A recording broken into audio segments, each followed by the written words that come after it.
Siapa yang pantas disebut guru? Pembahasan mengenai guru selalu menarik karena ia adalah kunci pendidikan. Artinya, jika guru sukses, maka kemungkinan besar murid-muridnya akan sukses. Guru adalah figur inspirator dan motivator murid dalam mengukir masa depannya. Jika guru mampu menjadi sumber inspirasi dan motivasi bagi anak didiknya, maka hal itu akan menjadi kekuatan anak didik dalam mengejar cita-cita besarnya di masa depan. Ingat kisah sukses Imam Syafi'i? Kesuksesan beliau tidak bisa dilepaskan dari peran guru-gurunya, khususnya Imam Malik. Begitu juga dengan kisah sukses Kiai Haji Muhammad Hashim Asy'ari yang tidak lepas dari peran guru-gurunya, khususnya Syekh Khalil Bangkalan Madura. Kita juga bisa mengambil contoh murid-murid Indonesia yang mengharumkan nama bangsa dalam kancah Olimpiade Fisika Internasional. Dengan meraih gelar bergengsi, emas, perak, dan perunggu, keberhasilan mereka tidak lepas dari peran guru-guru mereka yang hebat dan selalu mendorong mereka untuk mencapai hasil terbaik dan tidak cepat merasa puas dengan prestasi yang diraih. Peran guru sangat vital bagi pembentukan kepribadian, cita-cita, dan visi misi yang menjadi impian hidup anak didiknya di masa depan. Di balik kesuksesan murid, selalu ada guru yang memberikan inspirasi dan motivasi besar pada dirinya sebagai sumber stamina dan energi untuk selalu belajar dan bergerak mengejar ketertinggalan, menggapai kemajuan, menorehkan prestasi spektakuler dan prestisius dalam panggung sejarah kehidupan manusia. Disinilah urgensi melahirkan guru-guru berkualitas, guru-guru yang ideal dan inovatif yang mampu membangkitkan semangat besar dalam diri anak didik untuk menjadi aktor perubahan peradaban dunia di era global ini. Kalau guru-guru yang berinteraksi langsung dengan murid kurang profesional, kreatif, dan produktif, maka anak didik akan lahir sebagai kadar penerus bangsa yang malas, suka mengeluh, dan pesimis dalam menghadapi masa depan. Tidak ada etos dan spirit perjuangan yang membara dalam dadanya. Ia lebih suka menikmati hidup yang hedonis dan konsumtif daripada capek-capek belajar dan mengejar cita-cita mulia yang melelahkan dan membutuhkan perjalanan panjang yang berliku. Jika demikian, masa depan bangsa ini akan semakin terancam. Bangsa ini akan menjadi bangsa kuli di negeri sendiri, menjadi bangsa yang tidak menguasai ilmu pengetahuan dan teknologi, memiliki skill entrepreneurship rendah, jiwa kemandirian dan semangat berkompetensi yang tidak terbangun. Kekayaan sumber daya alam semakin dieksploitasi bangsa asing dengan kompensasi yang sangat rendah. Kemiskinan, pengangguran, dan ketidakadilan terjadi di mana-mana. Perlahan, bangsa ini akan semakin mundur dan terbelakang.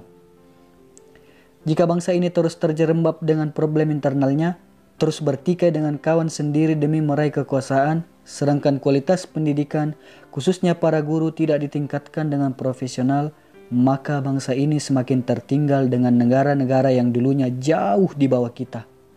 Dalam konteks ini, munculnya guru-guru yang berkualitas menjadi kebutuhan pokok yang tidak bisa ditunda-tunda lagi untuk mengubah masa depan bangsa ke arah kemajuan pesat di segala aspek kehidupan.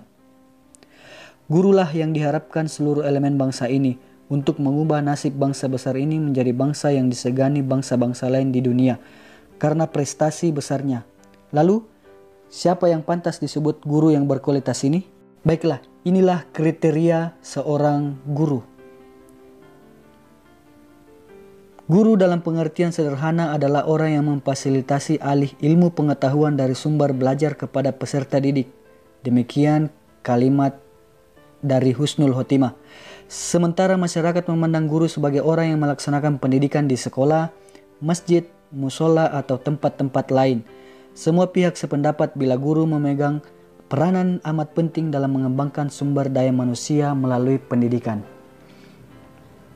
Menurut Profesor Herawati Susilo MSc PhD, pakar pendidikan Universitas Negeri Malang, ada 6 kriteria guru masa depan, yaitu belajar sepanjang hayat, literate sains dan teknologi, menguasai bahasa Inggris dengan baik, terampil melaksanakan penelitian tindakan kelas, rajin menghasilkan karya tulis ilmiah, dan mampu mendidik peserta didik berdasarkan filosofi konstruksivisme dengan pendekatan kontekstual. Berdasarkan penjelasan tersebut, menurut Husnul Khotimah, ada beberapa kriteria guru ideal yang seharusnya dimiliki bangsa Indonesia di abad 21 ini. Pertama, dapat membagi waktu dengan baik. dapat membagi waktu antara tugas utama sebagai guru dan tugas dalam keluarga serta dalam masyarakat. Kedua, rajin membaca. Ketiga, banyak menulis. Keempat, gemar melakukan penelitian. Keempat kriteria tersebut merupakan hal yang diperlukan seorang guru untuk menjadi guru yang ideal. Sedangkan menurut Wijaya Kusuma, guru ideal adalah guru yang mampu menjadi panutan dan selalu memberikan keteladanan. Ilmunya seperti mata air yang tak pernah habis. Semakin diambil semakin jernih airnya, mengalir bening dan menghilangkan rasa dahaga bagi siapa saja yang meminumnya. Dari beberapa pengertian di atas, guru ideal dapat dijelaskan sebagai berikut. Pertama, guru yang memahami benar profesinya. Profesi guru adalah profesi yang mulia. Dia adalah sosok yang selalu memberi dengan tulus dan tak mengharapkan imbalan apapun, kecuali ridho dari Tuhan pemilik bumi. Falsafah hidupnya adalah tangan di atas lebih mulia dari tangan di bawah. Hanya memberi tak harap kembali. Dia mendidik dengan hatinya. Kehadirannya dirindukan oleh peserta didiknya. Wajahnya selalu ceria, senang, dan selalu menerapkan 5S. Salam, sapa, sopan, senyum, dan sabar dalam kesehariannya. Kedua, guru yang ideal adalah guru yang rajin membaca dan menulis. Pengalaman mengatakan barang siapa yang rajin membaca maka ia akan kaya ilmu. Namun bila kita malas membaca maka kemiskinan ilmu akan terasa. Guru yang rajin membaca otaknya ibarat mesin pencari Google di internet. Bila ada peserta didiknya yang bertanya, memori otaknya langsung bekerja mencari dan menjawab pertanyaan para anak didiknya dengan cepat dan benar. Wawasan guru yang rajin membaca akan terlihat dari bicara dan menyampaikan pelajarannya. Nah, guru yang ideal adalah guru yang rajin menulis juga. Bila guru malas membaca, maka sudah bisa dipastikan dia akan malas pula untuk menulis. Menulis dan membaca adalah dua sisi mata uang logam yang tidak dapat dipisahkan. Guru yang terbiasa membaca akan terbiasa menulis. Dari membaca itulah guru mampu membuat kesimpulan dari bacaannya. Kemudian kesimpulan itu ia tuliskan kembali dalam gaya bahasanya sendiri. Ketiga, guru yang ideal adalah guru yang sensitif terhadap waktu. Orang Barat mengatakan bahwa waktu adalah uang, time is money. Bagi guru, waktu lebih dari uang dan bahkan bagaikan sebilah pedang tajam yang dapat membunuh siapa saja, termasuk pemiliknya. Guru yang kurang memanfaatkan waktunya dengan tidak akan menorehkan banyak prestasi dalam hidupnya. Dia akan terbunuh oleh waktu yang sia-sia.